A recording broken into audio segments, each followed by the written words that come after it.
Okay, I'm here with Michael Brosowski. I realize I actually haven't said your last name before out loud. That's a pretty good effort. Okay, although I should be practiced with a fellow Polish name. But yeah, Michael Brosowski from Blue Dragon Children's Foundation. So I'll let you introduce who you are exactly and what you do. Thanks, Mike. So I'm a founder and a CEO of Blue Dragon Children's Foundation. I came here to live in Vietnam way back in 2002. In fact, I came to live in Ho Chi Minh City and Hmm. to teach at the University of Economics, but ended up in Hanoi and ended up meeting street kids and teaching them English instead of university students. And so with some of my students from the university, founded the organization, and I'm still here now as one of the CEOs. We have a co-CEO model, and so I'm still very hands-on and involved in the day-to-day running. Okay, and yeah, I mean, and for those who don't know, I'm well aware at this point, but what does Blue Dragon do exactly? We actually have two really clear objectives. One is that within Hanoi, we want to make sure that every street child here, every kid sleeping rough on the streets, has someone to look after them. Now, whether that's us or somebody else, that's all part of the plan. So we do a lot of work ourselves on the streets, and we also try to partner with other organisations and agencies that are getting help to street kids. So that's the first thing that we do. And what we're probably better known for is work that we do more nationally, where we're actually trying to end human trafficking of Vietnamese people. So the big issue really that affects most people who are trafficked is the trafficking into China, uh, usually for as young women being sold as brides, but sometimes into brothels as well, and sometimes into other countries as well. And we do rescues of those people who can call for help while we work on the bigger picture of how do we bring this to an end altogether. Hmm. And yeah, I remember, was it a couple months ago or so? I think was it you rescued your 1,000th person? Was that correct? Yeah, that's right. Hmm. Now, when we started rescuing it, was actually children from Hue province and Hmm. later on from Dien Bien province who were being trafficked within Vietnam. So they were Hmm. being trafficked from their provinces to Ho Chi Minh City into sweatshops. And that was how we got started in our anti-trafficking work. It took us 10 years, but over 10 years, we we saw the end of that trafficking. We just kept on going and rescuing kids, and altogether it was about 400 or so children, as young as 11, who we Hmm. got out of those sweatshops and took home and provided care for them once they were back in their villages. Um, and and then during that, we also came across this trafficking into China. So we went into China to find people who'd been trafficked, and yeah, so earlier this year, we reached that milestone of 1,000 people that we've rescued. Okay. I mean, that's why I guess at once horrifying and also amazing that, Yeah, of course, there's that many people that need to be rescued and many more, sadly. Um, just like early on, like just to address some terminology. So I think some people, you kind of hear trafficking and smuggling used interchangeably sometimes, which of course the big international news here on that was, well, geez, well over a year and a half ago was the deaths in Essex in the UK, which was smuggling. So, what is the difference between trafficking and smuggling? the best definition that I've come across actually is that smuggling is a crime against a country, Hmm. and trafficking is a crime against a person. So when someone is smuggled, it's that they want to be taken somewhere illegally, and Hmm. and so they'll pay money, and knowing that they're breaking a law, it can turn into trafficking, and arguably that's what happens with a lot of Vietnamese people who end up being smuggled into Europe, that they may then get trafficked or they may not. Um, but trafficking, on the other hand, is where someone is taken without their permission, like, against their will. So when we talk about these rescues that we do, they are of people who were deceived, not kidnapped, and not went and then changed their mind, but people who thought they were going with a friend or thought they were going for a job, and had every reason to believe that, until suddenly the friendly person who they were traveling with took hold of them physically or handed them over to someone else.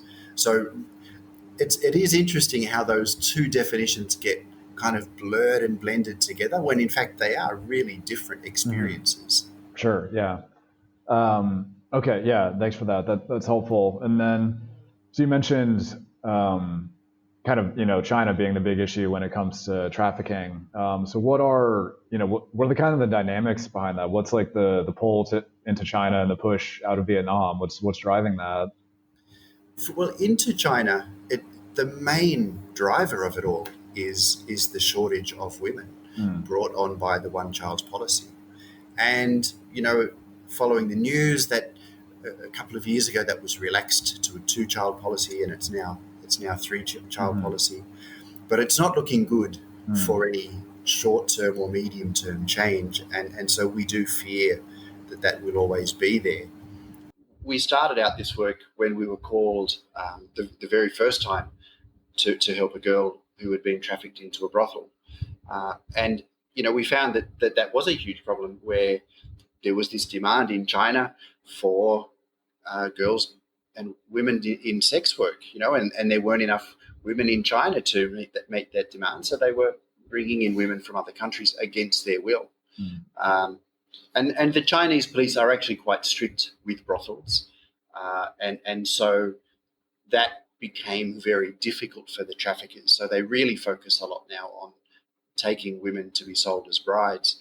The way they do it, by the way, they very often, the traffickers present themselves as marriage brokers. So they actually present to the Chinese men as someone who's going to set up an arranged marriage. And in that way, they're deceiving the man in China and the woman in Vietnam uh, and, until they make the sale. And from here in Vietnam, it's complex, and that's one reason that it's also difficult to address it. Um, because the girls and women here aren't voluntarily going off to China saying, I want to get married. Hmm. They think they're going somewhere for a job. Sometimes they don't even know that they've crossed the border into China until they reach a town and see signs there in a language that they don't recognize. Hmm. Um, so it's not like there is really a driving factor here. There is a desperation for jobs, and uh, and the traffickers are capitalizing on that. And then, of course, there are these fake relationships that traffickers build up. So from the Vietnamese side, it's very complex to address because these aren't issues where if you educate someone enough, then they won't be vulnerable anymore. They'll still need jobs, or they'll Hmm. still have friendships with people, Hmm. not knowing that they've been deceived. Yeah. Okay. And so over time, how did you kind of build up you and the Blue Dragon team build up being able to do this? I mean, borders almost by default are, tricky, sensitive areas around the world. China, Vietnam, no different. How did you get into working with border police and those sorts of things? Yeah, I'd love to tell you all about our professional approach and how we started out with this big vision and plan. And in fact, a lot of it was kind of dumb luck that we capitalized on and Mhm. took advantage of. The very first time we did a rescue in China was 2007. Hmm. And basically it was a disaster. It had a good ending. We ended up bringing home six Vietnamese teenage girls who'd been trafficked to a brothel, but only after my staff got arrested by the Chinese military and Oh God. detained, and absolutely terrifying. Mhm. Um, and none of it was meant to happen. We were just meant to go and see if we could find the location of Hmm. where one girl was. And it kind of got out of control. And we, after that we said, look, never again. That's not what we're here to do. And we can't really afford to take a risk like that. And we didn't do another rescue for 3 years. Hmm. But 3 years later, we got a telephone call from someone in the Vietnamese police, basically saying, "Look, we've got this situation where there are some Vietnamese women trafficked to Guangzhou, and they've escaped and they're in hiding, but we don't know how to get them out of there without Hmm. risking their lives." And And, the police knew what we had done 3 years earlier. Not that we had reported to them, but it was a bit hard to hide that. Right. And so, their question to us was, well, what would you do? And our answer was, well, we'd go to China and we'd find them and we'd get them to safety. And so we did that. And, once you've done it and once you've realized that actually you can do it, there's kind of a responsibility there the next time a call comes through. So on that second rescue, when we were bringing those young women back across the border guards actually recognized my staff. And there was this moment of thinking, oh no, is this all going to go really badly? But actually the Chinese border guards at that point were, they were kind of like, hey, we remember you. You guys helped those Vietnamese women some years ago. That was fantastic. We're really glad you did that. So, what are you here for today? And in a lot of this, we all have this stereotype of the evil police and the border guards, and it's all about corruption. And I'm not going to paint a perfectly rosy picture of how it all works, but the truth is that the police, the border guards on both sides of the border, they're people. Yeah. They're often fathers and mothers themselves, and when it comes to human trafficking, they really do have a red line that they just don't tolerate it. So, we were dumb luck, like I said, that our stupid mistakes back in 2007 didn't get us permanently banned, and actually opened the door to helping more people. Okay. So we'll get to the pandemic impacts in a minute, because obviously that's impossible to ignore. But prior to this starting, like when you brought a woman or a girl back, what was kind of the process from there? I mean, I can imagine, of course, that would be hugely traumatic for them. But what did you go through, or what was the process after that? Yeah, well, of course, it's something that we built up over time. And these days, we have in Blue Dragon our own lawyers, our own Vietnamese lawyers. And so they work with the survivors on making statements to police. And sometimes, they have a role in the offender being caught, as in helping to gather some evidence about the crime. So right now, as we speak, our chief lawyer is travelling up through the mountains on his way to be in some court cases in the next couple of days. So we see the cases right through to that court case. And when it gets to court, our lawyers are in court on behalf of the survivor. She doesn't actually have to represent. So she doesn't have to appear in court. She can appoint us to do that. And then, of course, there's the whole psychology side. And we've built up some really amazing expertise in trauma psychology. And, I talk about this all the time. If we had 50 more psychologists on our staff right now, they'd still be too busy, because there is just so much damage done to these women in the whole trafficking process, from that deception where someone they trusted, someone they thought was their boyfriend, sold them. And then all of the beatings and the rapes and the torture that happens afterwards. It's so hideously complex. And there's only so much that anyone can do. Now, for us, the women we rescue are from all over Vietnam. There's nearly every single province has had someone that we've rescued. So that includes the southernmost provinces of the country. And of course, no organisation can sort of have a presence in every province. So we give the girls counselling and support for as long as they want to stay with us in Hanoi, and then we accompany them home, hand them over to their local government for support, and we look to see what resources, if any, are available there. If there really are, if they're from a really remote area and the women want to continue their education or find a job, then we may offer to bring them back to Hanoi, or if they need ongoing counselling or medical treatment.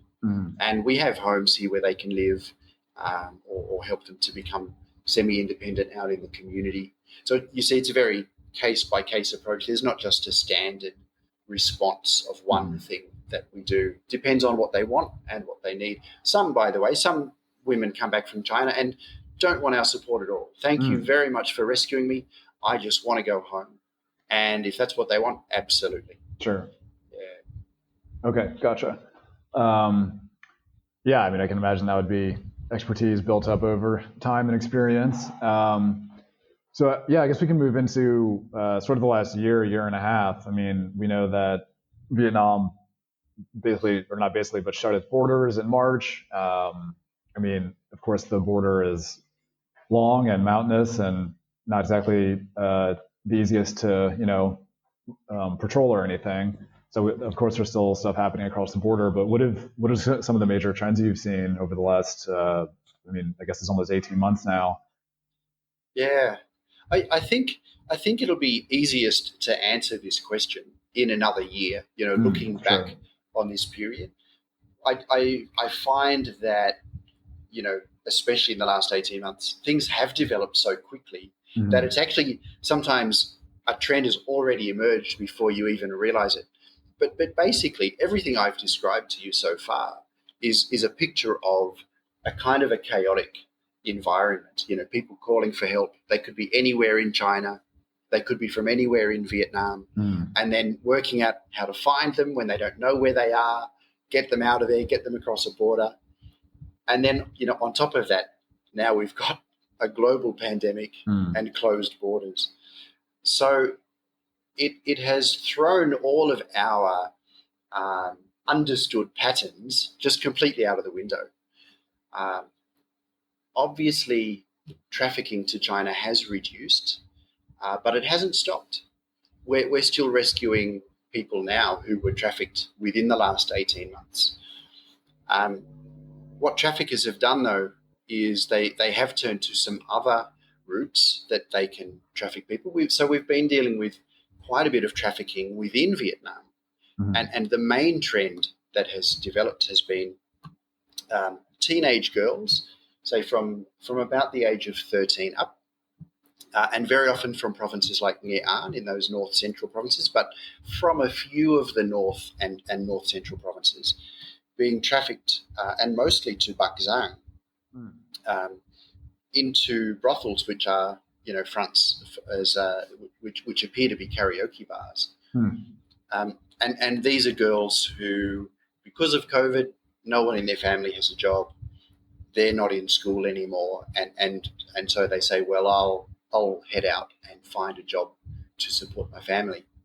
So that has been, and that's a rapid shift as well, because dealing with trafficking within Vietnam is very different to trafficking in China, where our approach in China is we find someone and we help them escape and then we run for our lives. Okay, that's our technique in China. In Vietnam, it's quite different. There's nowhere to run to. We're already here. So it's actually a lot more about working with the Vietnamese police. And so that's a whole new trend that we've seen. We're seeing a trend for traffickers who do take girls and women into China to not keep them there, but to take them one step further into northern Myanmar. And what it looks like is happening there is, because of COVID, the Chinese authorities, of course, as with Vietnam, have really stepped up their surveillance of the community. So, they're checking on who is where, and they're implementing all of those measures to keep people safe. And in doing that, they've been discovering lots of people who shouldn't be there, including people who've been trafficked. And of course, they've been bringing them back to Vietnam. But that makes it very hard for traffickers to sell people within China now. And so there are some areas in the north of Myanmar where it seems that traffickers are taking their victims into those really northern areas. And then it's not completely lawless up there, but it's not very secure either. And I think even before the coup, it was kind of a restless area. And the stories that we're hearing of the girls and women who are there are terrifying, terrifying of really brutal stuff happening in the brothels. Okay. Because in China, if someone is trafficked, if they are being tortured, if they're being beaten, then there's a very good chance someone will notice and report to the police, and the police will act. Whereas what's happening right at the moment in northern Myanmar is there's no one really to report to. Right, right. So the traffickers are getting away with kind of anything. And we've rescued 6 young women from Myanmar so far, but we're aware of a lot more who are waiting for help. Right. Okay. Wow. So did you bring them overland, like back through China and into Vietnam, or how did? I mean, I don't know how much detail you can go into, but I can't go into too much. What I can sure. say is that we have actually been able to fly them back. Oh, okay. Okay. Yeah. So we have been able to to get paperwork for them. And, okay. Yeah. Gotcha. That's about all I can say. Yeah. No. I understand. So, and you mentioned sort of the trafficking within Vietnam and Bac Giang, which is now the epicenter of the country's outbreak at the moment, but also huge industrial parks there, a lot of electronics production. So, I mean, I guess you probably don't have a full answer, but why do you think Bac Giang is kind of becoming this? Well, I don't want to use hotspot again, but spot for trafficking within Vietnam? No, I think you've actually said the answer. I think that these industrial parks have sprung up quite quickly. And I think in part it's because of some companies pulling out of China and setting up in Vietnam. And so there's this massive opportunity for new development and new employment. These parks have sprung up, and these karaoke bars are set up to provide a service to these men who have travelled from their own provinces to work in Bac Giang, and they're living in guest houses and so on. This is the entertainment. So I am hoping that as a result of what's been happening, in the last few months there, that the authorities will be much more on top of this now. Because, again, this is happening, but not with their will, not even with their kind of, it's not even about turning a blind eye. The police are actively trying to stop this, but it just seems to have developed really quickly. And that gives me hope, by the way, that it can also be ended really quickly. Right. Okay. And I mean, speaking of police and authorities' official responses, so as you and Blue Dragon have been working on this over the years, what have you seen in terms of Vietnamese government, Chinese government, both, and how they've what have they done kind of over the years in terms of regulations or protections, or how they kind of handle this now compared to years past? I don't have a whole lot of insight into what happens in China. Sure. Every time we rescue someone, our goal is that we bring them back to the border and do an official crossing. Now, during COVID, that's been almost impossible. But normally what we do is we report to the Chinese authorities and say, here we are, this girl needs to make a statement. And they give a statement. And then we cross into Vietnam and again give a statement to the Vietnamese police. And that creates a record on both sides of the border of a crime. Now, we almost never hear what China does with that information. But when we do hear, it's kind of like we'll hear, a year down the track that trafficking ring was arrested.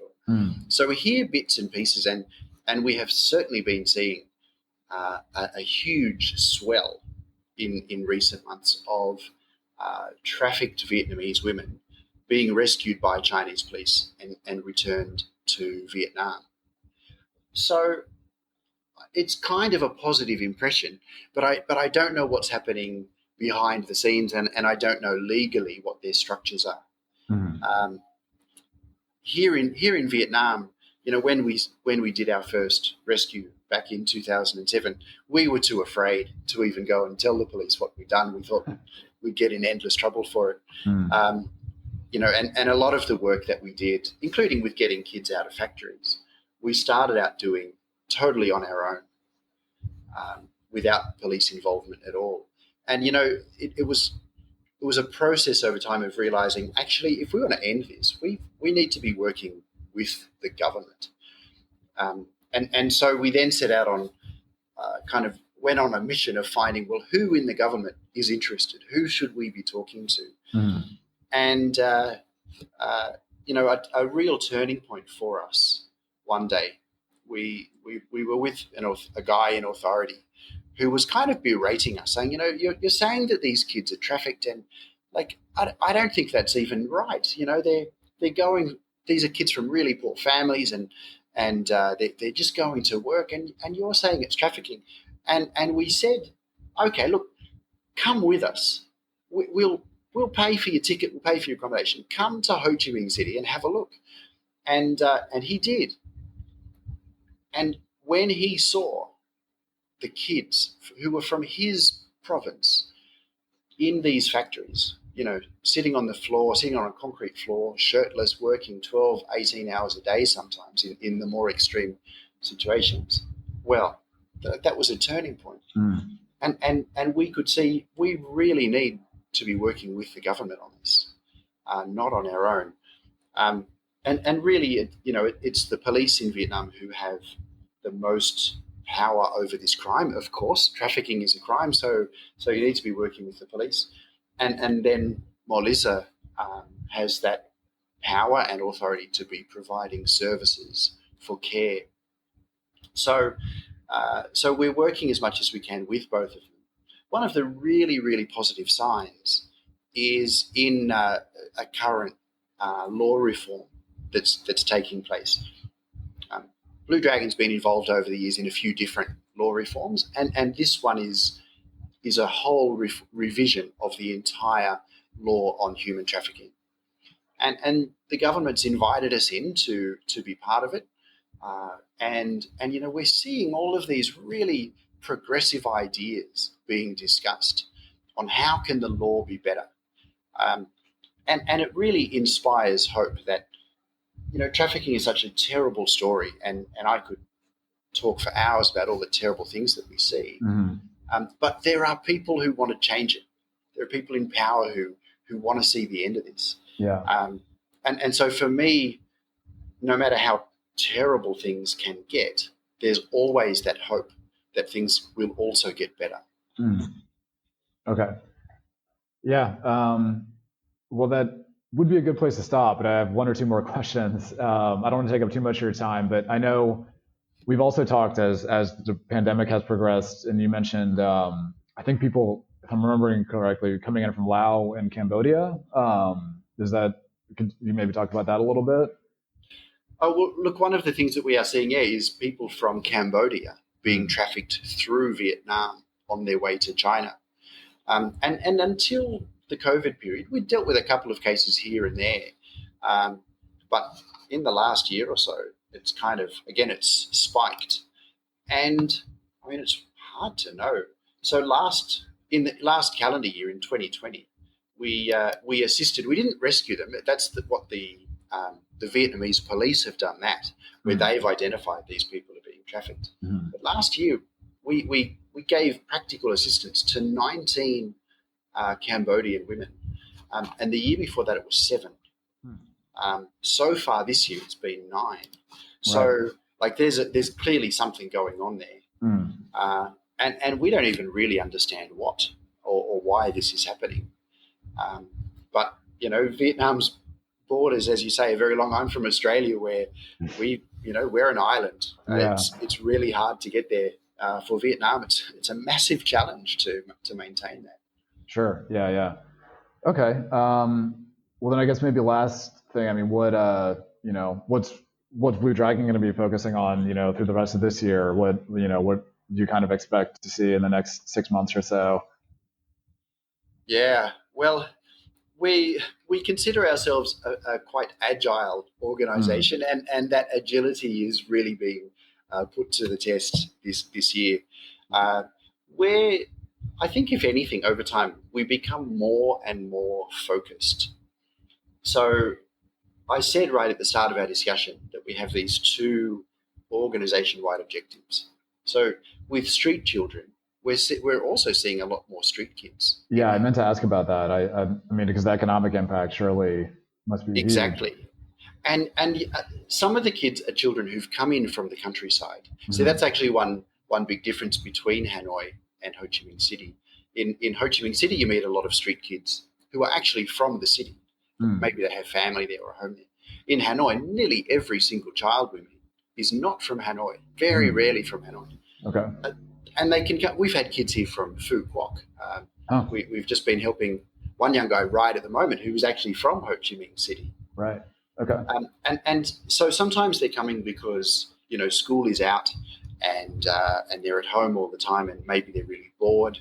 Maybe there's domestic violence going on, or they feel like they need to go and find a job, so they're coming to the city. And some of the street kids who are here at the moment have actually been here for a long time, maybe working like in a restaurant or something, and they've lost their job. Mm. And we're meeting kids who are just ashamed to go home, or don't have the money to go home. So, this COVID period is really focusing on us on, okay, this is really urgent. The longer kids are on the street, the more chance there is that they're going to be exploited and Mm. abused. There's an urgency in getting help to them. And so we've been expanding the territory in Hanoi where we send our outreach staff. So they go out in the afternoons and evenings.